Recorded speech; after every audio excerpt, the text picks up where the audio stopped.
शाहू महाराजांप्रमाणेच समानतेच्या न्यायदान प्रक्रियेत सहभागी व्हावे. सरन्यायाधीश भूषण गवई. राज्याच्या सीमेवरील दुर्गम भागातील सर्वसामान्य पक्षकारांना न्याय मिळण्यासाठी कोल्हापूर बेंचची निर्मिती होत आहे. ही न्यायव्यवस्था वकिलांसाठी नव्हे तर गोरगरिबांसाठी उपलब्ध होत आहे. या ठिकाणी शाहू महाराजांच्या विचारांप्रमाणेच समानतेचे न्यायदान करा असे आवाहन करताना सर्किट बेंच तयार झाला आहे. आता खंडपीठ उभारणीसाठी उच्च न्यायालयाने प्रस्ताव सादर करावा. ती मागणीही लवकरच पूर्ण होईल असं प्रतिपादन भारताच्या सर्वोच्च न्यायालयाचे सरन्यायाधीश भूषण गवई यांनी आज येथे केले. कोल्हापूर सर्किट बेंचचे खंडपीठात रूपांतर लवकरच होईल त्या दृष्टीने मुंबई उच्च न्यायालयाचे मुख्य न्यायाधीश आलोक आराधे यांनी प्रयत्न करावेत. पायाभूत सुविधांसाठी मुख्यमंत्री तयार आहेत.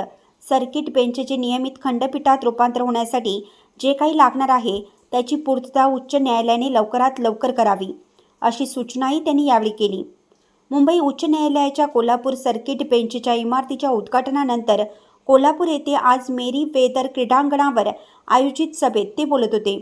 या कार्यक्रमाला राज्याचे मुख्यमंत्री देवेंद्र फडणवीस, उपमुख्यमंत्री एकनाथ शिंदे, मुख्य न्यायाधीश आलोक आराधे, सार्वजनिक आरोग्य व कुटुंब कल्याण मंत्री तसेच पालकमंत्री प्रकाश आंबेडकर, न्यायमूर्ती चंद्रशेखर, न्यायमूर्ती रेवती मोहिते डेरे, न्यायमूर्ती M.S. कर्णिक, न्यायमूर्ती रवींद्र व्ही घुगे, खासदार शाहू महाराज छत्रपती, ॲडव्होकेट संग्राम देसाई, सदस्य बार कौन्सिल महाराष्ट्र व गोवा, कोल्हापूर बार असोसिएशनचे अध्यक्ष ॲडव्होकेट विजयराव पाटील, न्यायमूर्ती भारती डांगरे, न्यायमूर्ती मनीष पितळे, न्यायमूर्ती अनिल किलोर, न्यायमूर्ती शिवकुमार दिघे, न्यायमूर्ती शर्मिला देशमुख, न्यायमूर्ती गौतम ए अखंड, न्यायमूर्ती S.G.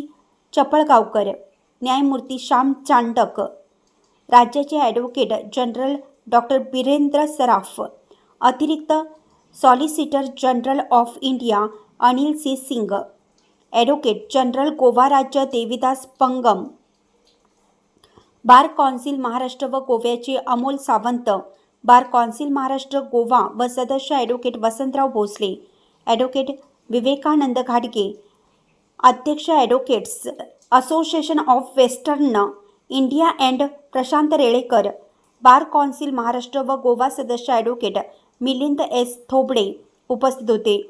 याशिवाय राज्य मंत्रिमंडळातील मंत्री, राज्यमंत्री, खासदार, आमदार यांच्यासह विविध क्षेत्रातील मान्यवर उपस्थित होते. यावेळी बोलताना न्यायाधीशांनी सांगितलं की खंडपीठाच्या या 43 वर्षाच्या लढ्यामध्ये गेल्या 25 वर्षापासून आपण स्वतः सहभागी आहोत. राज्याचे मुख्यमंत्री देवेंद्र फडणवीस हे 2014 पासून या लढ्यात आहेत. त्यामुळे सर्किट बेंच झाल्यावरच कोल्हापूरमध्ये येईन असे मी म्हणालो होतो. न्यायव्यवस्थेच्या विकेंद्रीकरणासाठी माझा नेहमीच आग्रह राहिला आहे. त्यामुळे अगदी कमी वेळेत हा निर्णय उच्च न्यायालय आणि राज्य शासनाच्या वतीनं प्रत्यक्षात आला आहे. आज तो शब्द खरा होत असल्याचा आनंद होत आहे असं त्यांनी सांगितलं.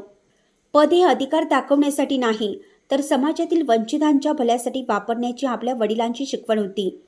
माझ्या नियुक्तीनंतर नियतीने ही संधी दिली आहे असंही ते म्हणाले. सरन्यायाधीश पद नियुक्ती एवढाच आजचा क्षण आनंददायी. सर्किट बेंच शुभारंभाच्या निमित्ताने काल कोल्हापुरात आलो.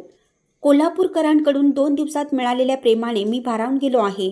शाहू महाराजांच्या कर्तृत्वाच्या भूमीत त्यांच्या आणि डॉक्टर बाबासाहेब आंबेडकरांच्या वारशाला न्याय देण्याचं काम या माध्यमातून होत आहे. आज पश्चिम महाराष्ट्रातील कोल्हापूर, सांगली, सातारा, सोलापूर, सिंधुदुर्ग, रत्नागिरी जिल्ह्यातील शेकडो वकील आणि विविध क्षेत्रातील मान्यवर तसेच न्यायमूर्ती उपस्थित आहेत. सरन्यायाधीश पदावर नियुक्ती झालेल्या दिवसाप्रमाणेच आजचे क्षण आनंददायी आहे असं त्यांनी कोल्हापूरकरांच्या प्रेमाला प्रतिसाद देताना स्पष्ट केलं. कोल्हापूर बेंच सामाजिक व आर्थिक न्यायाचा मैलाचा दगड ठरावा. भारतीय राज्यघटनेची प्रस्तावना सर्वांना समान न्यायाची अपेक्षा करते. डॉक्टर बाबासाहेब आंबेडकर यांच्या मते भारतात लोकशाही बळकट होण्यासाठी आर्थिक आणि सामाजिक लोकशाही निर्माण होणं आवश्यक आहे. पक्षकारांना मुंबई हे ठिकाण दूर पडत होतं. 2 एकर जमिनीच्या प्रश्नासाठी त्यांना मुंबईचे हेलपाटे परवडणारे नव्हते.